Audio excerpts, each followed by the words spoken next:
एक normal train को electric बनाने के लिए सबसे पहले इसके इंजन को हटाना होगा और ऊपर से जा रही लाइन से सप्लाई लेकर मोटर को देनी होगी और इलेक्ट्रिक ट्रेन रेडी। लेकिन ऊपर से लाइन का सिर्फ फेज वायर ही आता है जिसमें मोटर नहीं चल सकती है, तो न्यूट्रल वायर के लिए एक अलग से वायर लगा देना क्या सही तरीका है? बिल्कुल नहीं, क्योंकि हमारी अर्थ न्यूट्रल ही है तो अर्थ के थ्रू फेज वायर अपना पाथ पूरा कर सकता है आसानी से। एक पेयर ऑफ व्हील्स के बीच में एक मोटर लगी रहती है और एक ट्रेन के इंजन में 2 बोगी होती है और 2 बोगी में टोटल 6 मोटर लगी रहती है। इन सभी मोटर की पावर 12,000 HP तक होती है, जिनमें एक मोटर की पावर 2,000 HP तक होती है। इंटरेस्टिंगली जितनी भी ट्रेन होती है सभी इलेक्ट्रिक ही होती है। जिन ट्रेन में इंजन लगा रहता है उनमें सबसे पहले इलेक्ट्रिसिटी जनरेट की जाती है और फिर उनसे मोटर को सप्लाई देकर ट्रेन रन करती है। लेकिन इलेक्ट्रिक ट्रेन में एक बहुत बड़ा चैलेंज आता है कि हाई स्पीड में चलते हुए ट्रेन को इलेक्ट्रिसिटी ओवरहेड लाइन से कलेक्ट करनी है और वह भी कोई नॉर्मल इलेक्ट्रिसिटी नहीं है। 25,000 वोल्ट की सप्लाई ऊपर के वायर में चलती है। सबसे पहले एक खड़ी ट्रेन का मैकेनिज्म समझते हैं। ओवरहेड लाइन से जा रहे वायर से हमें सिंगल फेज की इलेक्ट्रिसिटी मिलती है और न्यूट्रल वायर ट्रैक से मिलेगा तो हम सिंगल फेज की मोटर चला सकते हैं, लेकिन इतना हाई वोल्टेज इस मोटर को जला देगा। इसलिए ट्रेन के अंदर सिंगल फेज ट्रांसफार्मर लगा रहता है जो 25,000 वोल्ट को 600 वोल्ट टू 3,000 वोल्ट तक डाउन कर देगा। इस ट्रांसफार्मर में 2 वाइंडिंग होती है, प्राइमरी और सेकेंडरी वाइंडिंग, और एक थर्ड वाइंडिंग और होती है जो पीछे की पूरी ट्रेन में इलेक्ट्रिसिटी सप्लाई करने के लिए वोल्टेज को 120 वोल्ट तक डाउन कर देती है।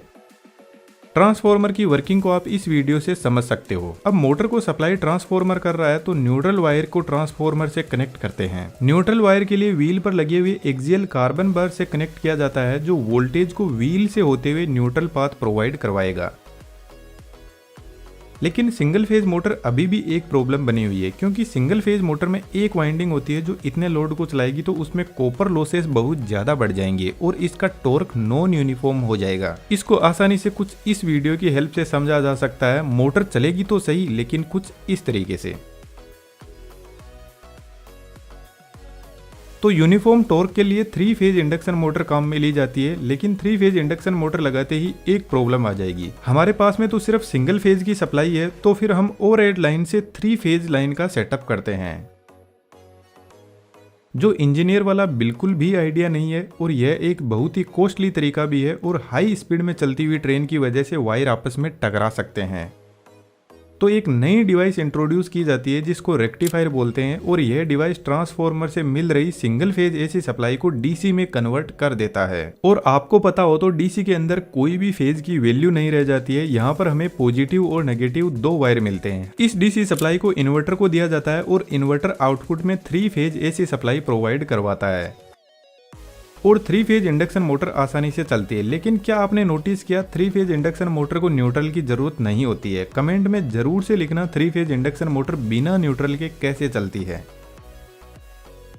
इंडक्शन मोटर की अच्छी बात है कि वेरिएबल फ्रीक्वेंसी ड्राइव के थ्रू मोटर की फ्रीक्वेंसी को कंट्रोल करके मोटर की स्पीड को कंट्रोल किया जा सकता है। तो बेसिकली ट्रेन में बैठा हुआ ड्राइवर ट्रेन की स्पीड को बढ़ाने के लिए मोटर की फ्रीक्वेंसी को ही इंक्रीज करता है।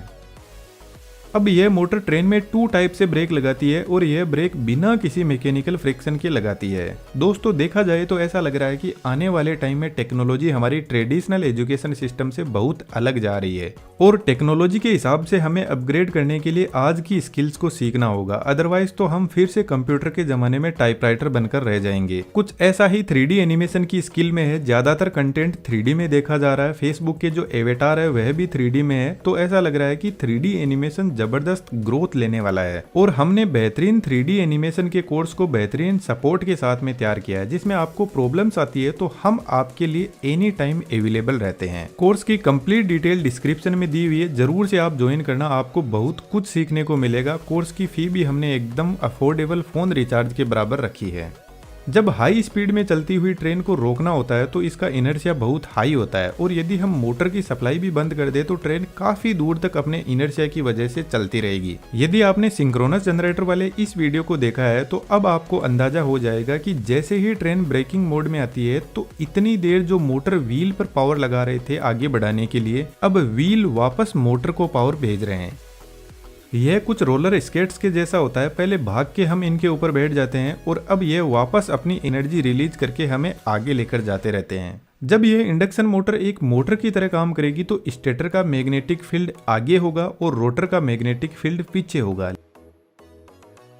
लेकिन जैसे ही यह जनरेटर की तरह काम करेगी तो अब रोटर का मैग्नेटिक फील्ड आगे हो जाएगा और स्टेटर का पीछे। तो मोटर अब जनरेटर की तरह काम करने लग जाएगी, जिसको रीजनरेटिव ब्रेकिंग बोलते हैं। तो इलेक्ट्रिसिटी जनरेट करने के लिए मोटर व्हील पर ऑपोजिट डायरेक्शन में फोर्स लगाएगी और ट्रेन में ब्रेक लगने लग जाएंगे। इसलिए ट्रेन के अंदर जो इंडक्शन मोटर होती है असल में उसको इंडक्शन मशीन बोला जाता है और मोटर और जनरेटर उसके मोड होते हैं। लेकिन यह ब्रेकिंग जब ट्रेन हाई स्पीड में रहती है तभी काम करते हैं। स्पीड डाउन होने पर इस ब्रेकिंग का इफेक्ट भी कम हो जाता है। एक दूसरा और जबरदस्त तरीका है, 3 फेज इंडक्शन मोटर में RYB 3 फेज होते हैं। यदि इस फेज सीक्वेंस को हम RBY बदल दें तो इतनी देर मोटर फॉरवर्ड डायरेक्शन में ट्रेन को चला रही थी और फेज सीक्वेंस बदलते ही मोटर की डायरेक्शन बदल जाएगी, यानी मोटर अब रिवर्स डायरेक्शन में घूमने की कोशिश करेगी और जितना फोर्स मोटर आगे बढ़ाने के लिए लगा रही थी उतना ही अब पीछे बढ़ाने के लिए लगाएगी। तो यह ब्रेकिंग काफी पावरफुल होती है और ट्रेन को जल्दी रोकने की कोशिश करती है। लेकिन सबसे इंपॉर्टेंट बात, जब ट्रेन की स्पीड 0 होती है और मोटर की सप्लाई को बंद नहीं किया गया तो ट्रेन उतनी ही स्पीड में पीछे की तरफ चलने लग जाएगी।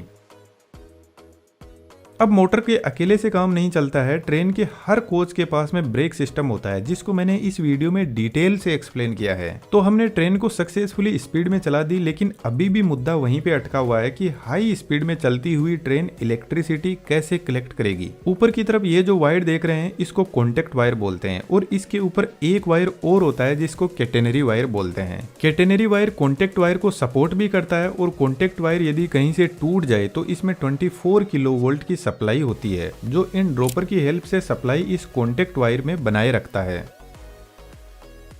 इस कॉन्टेक्ट वायर से ट्रेन अपना कनेक्शन बनाने के लिए एक मैकेनिज्म का यूज करती है जिसको पेंटोग्राफ बोलते हैं। पेंटोग्राफ स्प्रिंग लोडेड भी होता है और इसमें न्यूमेटिक सिस्टम होता है जो एयर प्रेशर के थ्रू अपनी हाइट को एडजस्ट करता रहता है। क्योंकि कॉन्टेक्ट वायर एक तो इक्वल हाइट पे नहीं रहता है और दूसरा रीजन, जब ट्रेन किसी टनल में से गुजरती है तो कम स्पेस होने की वजह से कॉन्टेक्ट वायर ट्रेन के काफी पास में आ जाता है, जिसकी वजह से पेंटोग्राफ अपनी हाइट को एडजस्ट करके कॉन्टेक्ट वायर से अपना कनेक्शन बनाए रखता है। लेकिन यदि आपने नोटिस किया हो तो हाई स्पीड में चलती हुई ट्रेन में बिल्कुल स्पार्किंग नहीं होती है। उसके पीछे रीजन यह है कि पेंटोग्राफ का जो अपर सरफेस होता है वहां पर ग्रेफाइट की कोटिंग की जाती है। इस ग्रेफाइट की कोटिंग के 2 फायदे हैं। फर्स्ट, जिस तरीके से ऑयल एक लुब्रिकेंट का काम करता है और फ्रिक्शन को कम करता है, उसी तरीके से ग्रेफाइट एक सॉलिड लुब्रिकेंट होता है जो स्पार्किंग को कम करता है। सेकंड, कॉन्टेक्ट वायर कॉपर का बना होता है, तो हम यह चाहते हैं कि कॉन्टेक्ट वायर फ्रिक्शन की वजह से नहीं घिसना चाहिए, क्योंकि इसको बदलना बहुत भारी काम होता है और बार बार इसको बदलना कॉस्टली भी बना देता है। इसलिए फ्रिक्शन की वजह से ग्रेफाइट ही घिसता रहता है और जरूरत पड़ने पर इसी को बदलते रहते हैं। अब बात ऐसी है कि जो कमजोर होता है उसी को झुकना पड़ता है।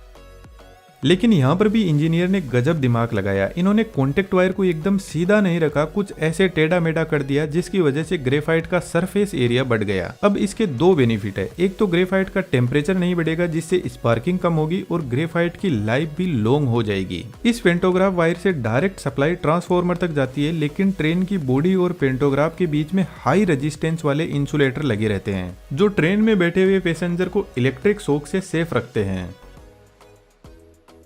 उम्मीद करता हूं दोस्तों वीडियो आपको अच्छा लगा होगा। हमारे बेहतरीन 3D एनिमेशन के कोर्स को जरूर से चेकआउट कीजिएगा, डिस्क्रिप्शन में डिटेल्स अवेलेबल है। Thank you.